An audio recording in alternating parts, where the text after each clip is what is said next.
Quando o anticristo for revelado ao mundo, ele imporá um sistema ou lei, onde você precisará de algum tipo de marca para participar da sociedade. Para que possamos realmente entender o que é a marca e o que ela significa, é necessário olhar para trás na história. É pensado que em algum momento Roma ordenou que todos os seus cidadãos lhe jurassem lealdade. Esta seria a sua lealdade política e também a lealdade religiosa. Quando você jurava lealdade, isso significava que você aceitava e se submetia à lei romana, incluindo as leis religiosas daquela época. Para você jurar lealdade significava que você estava jurando lealdade a Roma. Agora, com esse pensamento, a marca da besta será o caso de pessoas que juraram lealdade ao anticristo. As pessoas receberão a marca da besta porque naquele momento ela provavelmente será aplicada por lei. Embora a mensagem seja que você precisa da marca para comprar ou vender, você estará de fato jurando sua lealdade ao anticristo. E aqui está a prova. Apocalipse 13 versículos 16 e 17, e fez que a todos, pequenos e grandes, ricos e pobres, livres e servos, lhes fosse posto um sinal na mão direita ou na testa, para que ninguém pudesse comprar ou vender, senão aquele que tivesse o sinal, ou o nome da besta, ou o número do seu nome. Nestes versículos, vemos que a marca da besta será um sinal que será dado a todos, independentemente de sua posição social ou riqueza. Isso sugere que a marca da besta será algo que todos os cidadãos do mundo terão que ter. Além disso, vemos que a marca da besta será necessária para comprar ou vender. Isso significa que aqueles que não receberem a marca serão excluídos da sociedade. Portanto, a marca da besta é um sinal de lealdade ao anticristo. É um sinal que aqueles que o recebem estão aceitando sua autoridade e submetendo-se a ele. Apocalipse 14 versículo 9. Um terceiro anjo o seguiu, dizendo em alta voz: se alguém adorar a besta e a sua imagem, e receber a sua marca na testa ou na mão, também beberá do vinho do furor de Deus, que foi derramado sem mistura no cálice da sua ira. Será ainda atormentado com enxofre ardente na presença dos santos anjos e do Cordeiro.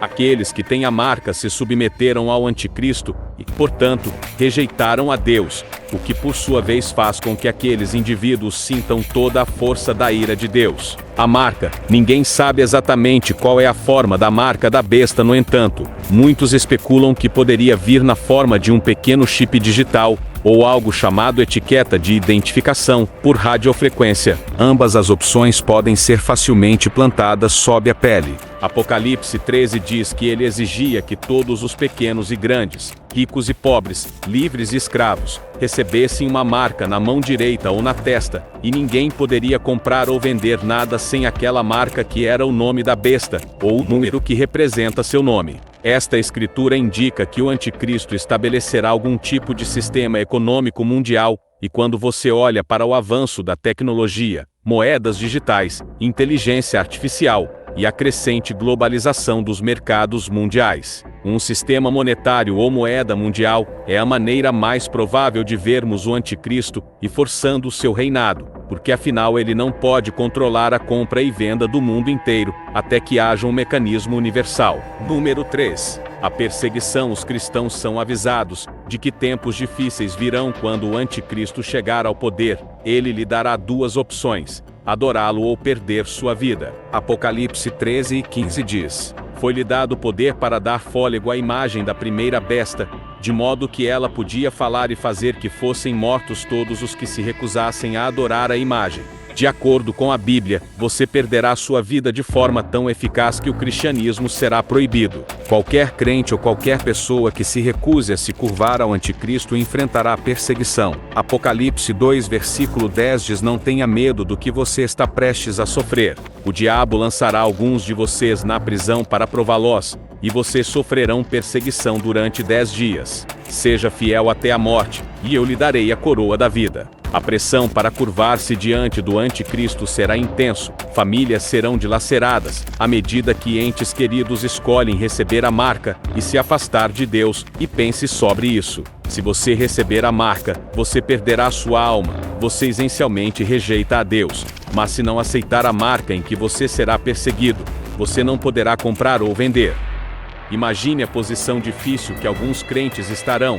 Isso significará que você não poderá colocar comida na mesa para sua família. Então agora você terá que enfrentar a fome. Você não poderá trabalhar.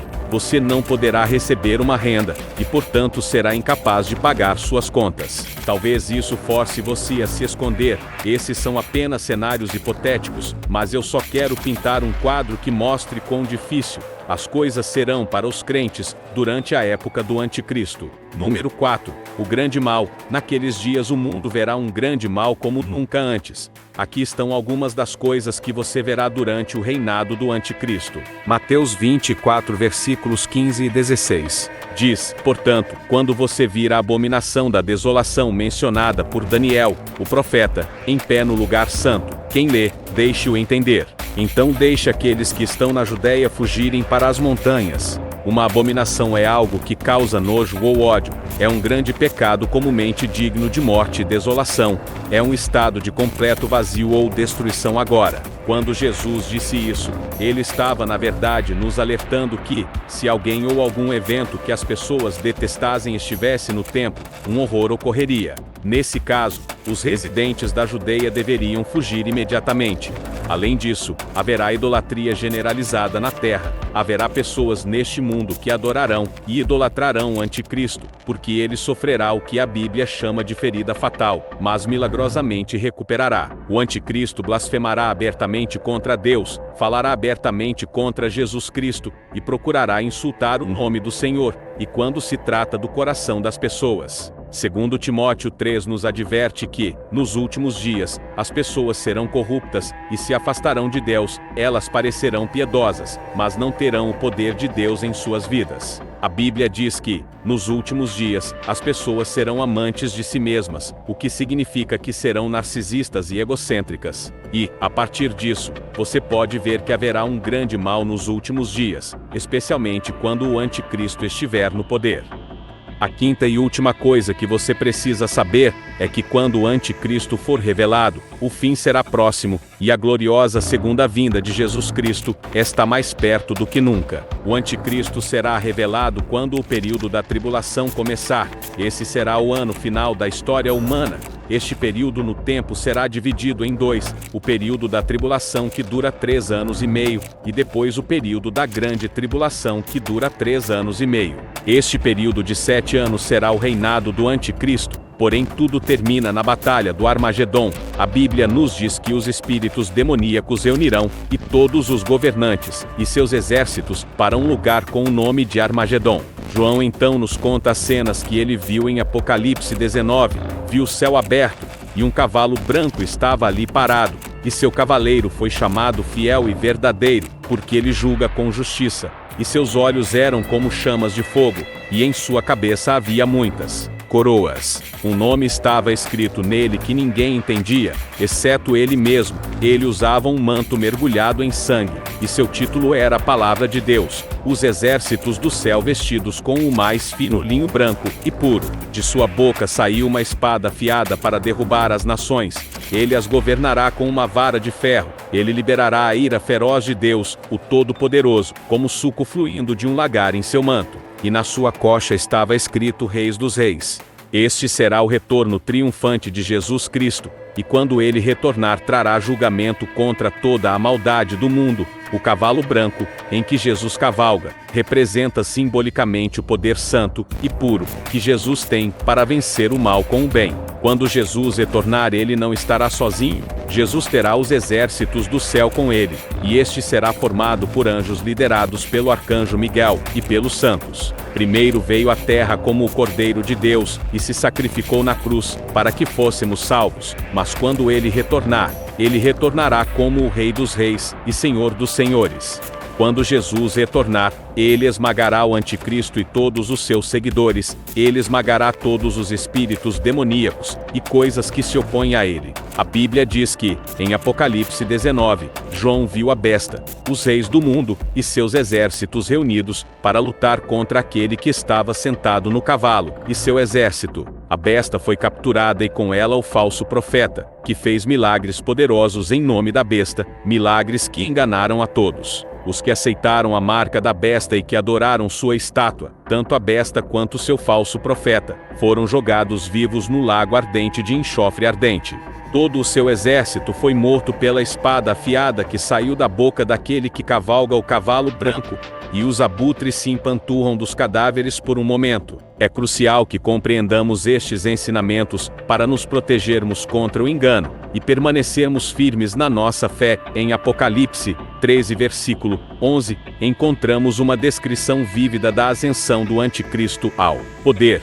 Fala de uma besta subindo da terra com chifres como um cordeiro, mas falando como um dragão. Esta linguagem figurativa simboliza a natureza enganosa do anticristo à primeira vista. A aparência pode parecer inofensiva, assemelhando-se a um cordeiro gentil. No entanto, as palavras que saem de sua boca estão cheias do espírito venenoso do dragão, o próprio Satanás. Uma das maneiras pelas quais o anticristo exercerá controle é através do estabelecimento de uma religião mundial única. O mundo será enganado e, em alguns casos, forçado a curvar-se e adorar o anticristo, como se ele fosse um salvador. Além disso, as escrituras indicam que o anticristo estabelecerá um sistema monetário mundial único. Este sistema imporá sua autoridade sobre todos os ricos e pobres, grandes e pequenos, independentemente de seu status social ou riqueza. Exigir uma marca na mão direita ou na testa, sem a qual ninguém poderá comprar ou vender esta marca,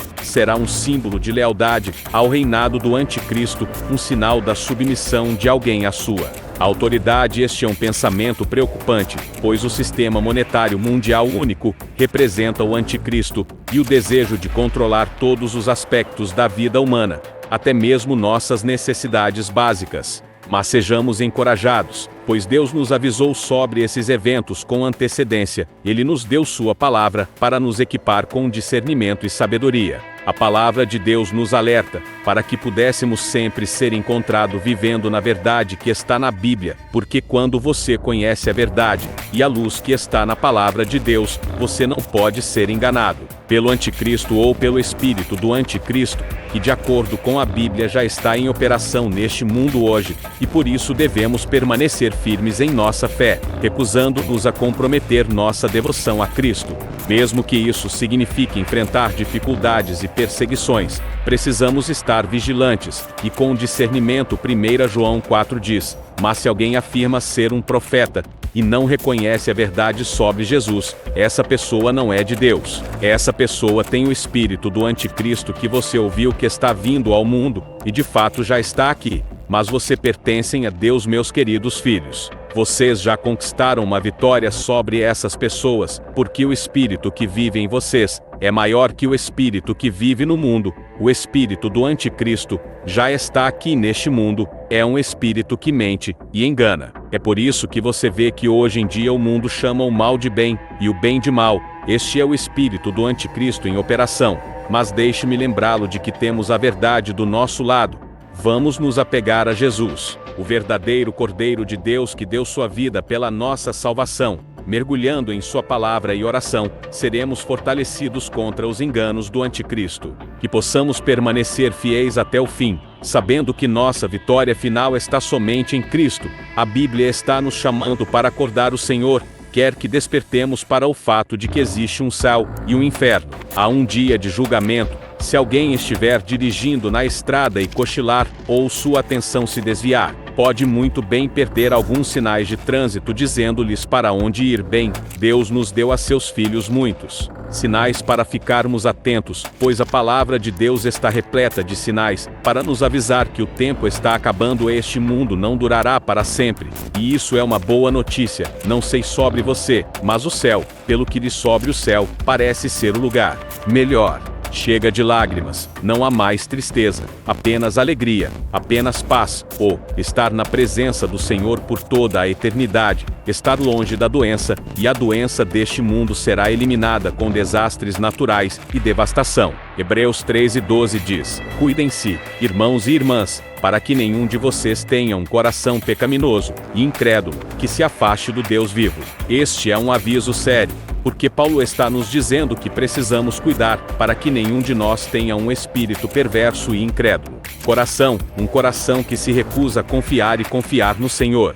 um coração que se afasta do Deus vivo, e deixe-me mostrar-lhe por que a incredulidade é tão paralisante para um cristão. Em Mateus 13, quando Jesus estava vindo para a sua cidade natal, ele começou a ensinar as pessoas na sinagoga. E o versículo 58 diz: agora ele não fez muitas obras poderosas lá por causa da incredulidade deles. Pensem que Jesus não fez nenhum milagre por causa da incredulidade. Jesus não realizou nenhuma obra poderosa por causa da incredulidade. E então, meus amigos, vocês veem porque Paulo nos adverte contra ter um coração incrédulo. Quando você tem um coração cheio de incredulidade, você nega o poder de Deus, você nega a glória de Deus, você nega o Senhor de tudo. Então esteja avisado, povo de Deus, tome cuidado para que nenhum de vocês tenha um coração pecaminoso e incrédulo que se afasta do Deus vivo. E agora, para este próximo aviso, tenho que lhe dar um pouco de contexto antes de prosseguir. Os filhos de Israel foram tirados do cativeiro e da escravidão. Eles viram milagres incríveis de Deus. Eles viram o Mar Vermelho que foi dividido. O Senhor ia diante deles durante o dia, em uma coluna de nuvem, para mostrar o caminho, e à noite em uma coluna de fogo para dar-lhes luz. Eles foram alimentados por maná do céu, mas apesar de verem a mão forte de Deus, os filhos de Israel rebelaram-se, murmuraram e reclamaram contra Deus, e por isso Paulo, no Novo Testamento, nos adverte em Hebreus 3, como acaba de ser dito hoje: se vocês ouvirem a voz dele, não endureçam seus corações como fizeram na rebelião. Quem foram aqueles que ouviram e se rebelaram? Não eram todos aqueles que Moisés conduziu para fora do Egito, e com quem ele estava zangado por 40 anos, não foi com aqueles que pecaram cujos corpos pereceram no deserto. O aviso aqui é que não devemos endurecer nossos corações, não sermos frios e insensíveis à voz de Deus.